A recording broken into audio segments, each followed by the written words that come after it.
Before anything else, Senator, I'd like to thank the committee for inviting me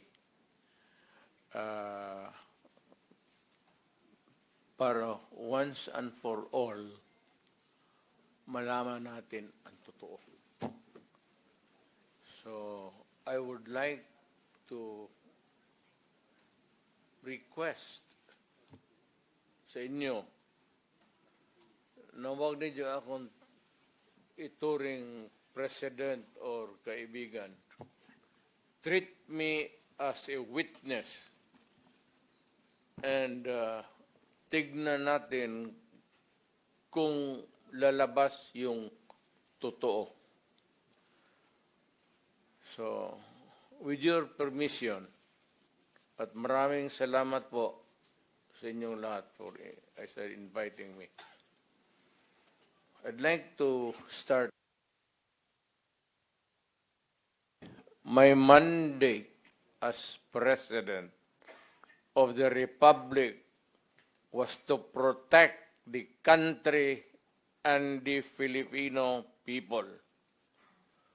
Do not question my policies because I offer no apologies, no excuses. I did what I had to do. And whether you believe it or not, I did it for my country. The war on illegal drugs is not about killing people.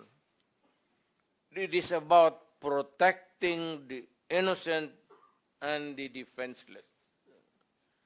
The war on drugs is about the eradication of illegal substances such as shabu, cocaine, heroin, marijuana, party drugs, and the like, as a menace which ruins people, families, communities, and relationships, and tears apart the social fabric which binds society together in peace, harmony, and brotherhood. It is not unlike slogans which serves as calls for a better future, such as the war on waste, war on corruption, and war against climate change. I have always viewed people addicted to illegal drugs as victims and patients requiring medical help and not as criminals. That is why when the war on drugs slogan came into being, coined first as a message to the people of Davao City to stay away from illegal drugs, but at the same time, I had a drug rehabilitation facility constructed in Davao City, a city government expense, manned by Davao City government doctors, psychiatrists, nurses, and health workers, among others, to look after the complete rehabilitation of those addicted to illegal drugs. I believe then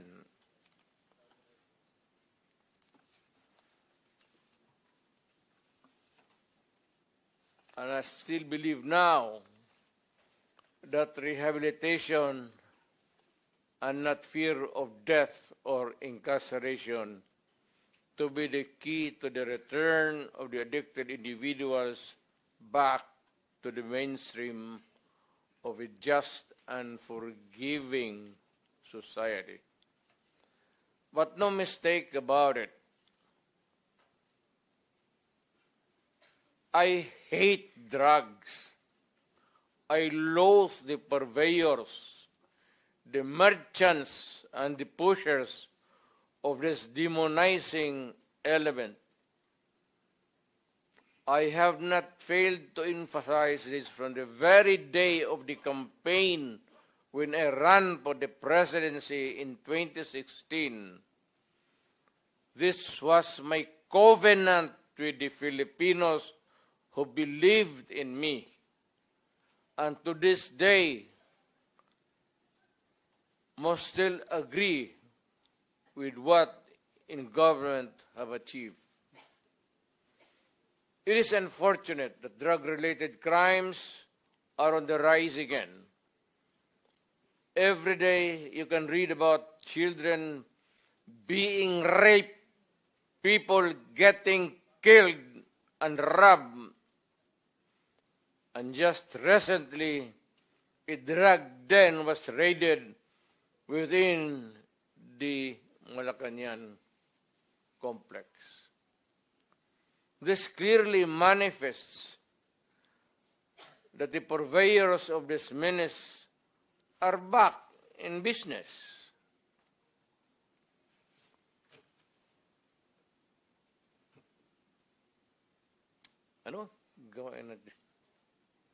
The Filipinos are anxious and distressed. Self-preservation is still the first law of nature. It is instinct. It is recognized in our laws as self-defense. That is why I have always told the police authorities and operatives to be mindful of this basic law of nature. However, I tell them not to abuse their authority and power. And hindi ko talaga pinayagan yung abuso ng pulis o sundalo kailanman sa buong buhay ko and as mayor for so many years and as president. In the guise of protecting themselves. But when your very life is placed at risk and it can be snuffed out in a matter of seconds, then and only then must you act accordingly. Repel the aggression only in self-defense. Alam mo, matagal ako nagturo sa aming bayan sa Police Academy. When I was a prosecutor, to augment my income noon bago akong kasal, nagturo ako sa pulis. Ang sinabi ko talaga sa kanila, when you are arresting a criminal, you are not supposed to request him to surrender. Rather, you have to overcome the resistance. However, pag ayaw, it's the duty of the police is to overcome the resistance kung ayaw mag-surrender. At kung may baril, at kung tingin mo, sabi ko sa mga polis doon sa academy, mamamatay ka, barilin mo. Barilin mo sa ulo. Patayin mo at least one less criminal in the community. Yun ang utos ko when I was a fiscal and I was a professor doon sa Police Academy. Yun ang turo ko sa kanila. No quarters given, no quarters asked. Criminal ito.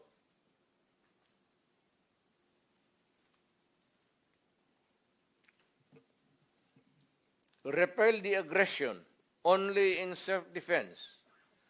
Do not make orphans of your children and widows of your wives. I don't want that in my conscience. as mayor and president. Hindi ko mabigat yan sa konsensya ko. I have warned, but before that, my job as president was never easy, and it was not meant to be. I have tried to do the best I can to address the problem of illegal drugs firmly and without compromise. For all of its successes and shortcomings, I and I alone take full legal responsibility sa lahat na nagawa ng mga pulis pursuant to my order. Ako ang managot. At ako ang makulong. Huwag yung pulis na sumunod sa order ko. Kawawa naman, nagtatrabaho lang. Yun ang gusto kong sabihin sa Pilipino at mabutit niyaya ninyo ako dito. Once and for all, yan ang gusto kong sabihin sa tao.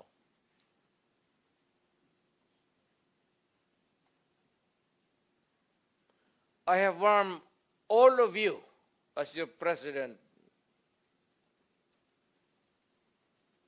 then and as a private citizen now. Drugs will destroy the Filipino. It will destroy my country. And I will never allow it. Baski ako empleyado sa gobyerno o private citizen, I will do what is necessary to protect my country, my community, at yung mga anak natin. This is a matter of principle. At papagkamatayan ko yan. Maraming salamat. I'm ready to answer your question. Thank you, Mr. President.